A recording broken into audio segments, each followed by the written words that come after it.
Mga dahil at epekto ng recession ngayon dito sa New Zealand. Maraming kumpanya ang bumagsak, walang investor ang pumapasok sa New Zealand dahil sa mahal ng cost of living. Maraming mga projects ang natigil o nabandin dahil sa mahal ang labor o sweldo ng empleyado.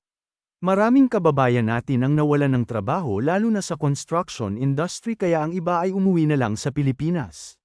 Maraming mga utang sa Pilipinas at dito sa New Zealand ang hindi nabayaran.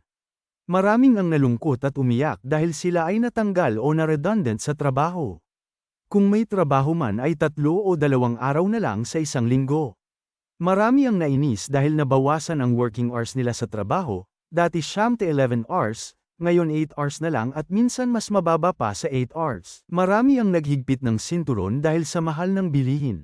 Marami ang umaasang pamilya sa Pilipinas lalo na ang mga anak na hindi napag-aral sa maayos na paaralan.